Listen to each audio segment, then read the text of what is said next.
Welcome to the Unfiltered Truth podcast for June 25th, 2025.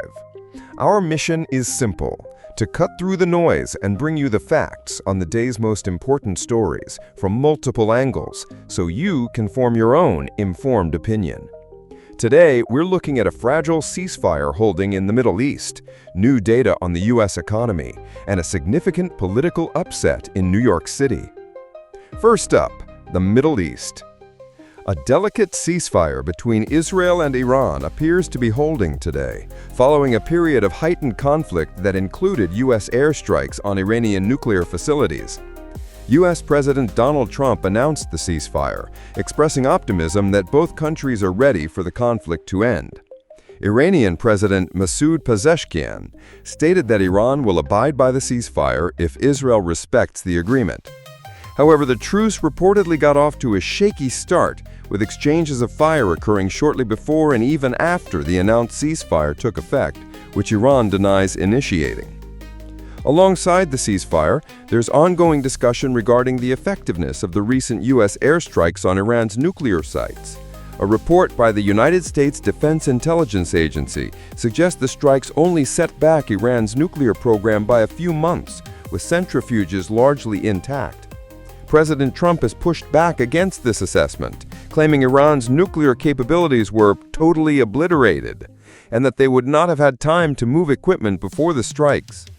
Some analysts agree that the strikes were effective and caused severe damage, while others question the extent of the destruction, particularly to underground facilities. The head of the UN nuclear watchdog acknowledged visible damage and a significant setback, but noted the difficulty in assessing underground sites and urged Iran to return to diplomacy. Next, we turn to the U.S. economy. New economic data released today shows a mixed picture. U.S. consumer confidence unexpectedly deteriorated in June, falling to 93 from 98 in May. This decline, analysts note, could signal that households are worried about future business conditions and employment prospects, potentially leading to decreased consumer spending and slower GDP growth. Despite the dip in consumer sentiment, U.S. stocks rallied on Tuesday, with all three major indexes closing in positive territory. Investors reacted positively to the news of the Israel-Iran ceasefire and awaited further clarity on the Federal Reserve's plans for interest rates.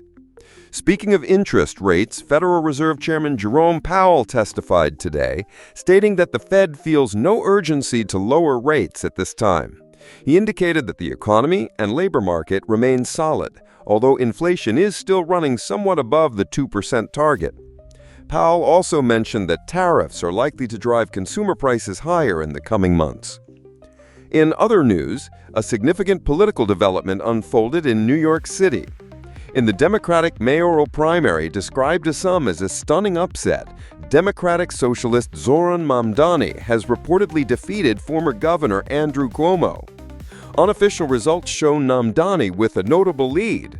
If elected in the general election in November, Mamdani would be the first Muslim mayor of New York City, and at 33, its youngest in over a century. This outcome has sparked conversations about the direction of the Democratic Party in major urban centers. That wraps up our look at some of the top stories for June 25, 2025. We covered the ongoing situation between Israel and Iran and the differing views on the impact of recent U.S. actions, examined the latest data on the U.S. economy, including consumer confidence and the Federal Reserve's stance on interest rates, and reported on the unexpected result of the New York City mayoral primary. Thank you for tuning in to the Unfiltered Truth podcast. We encourage you to consider the facts presented and continue to seek out information from various sources. Join us again tomorrow for another look at the news shaping our world. You've been listening to the Unfiltered Truth podcast.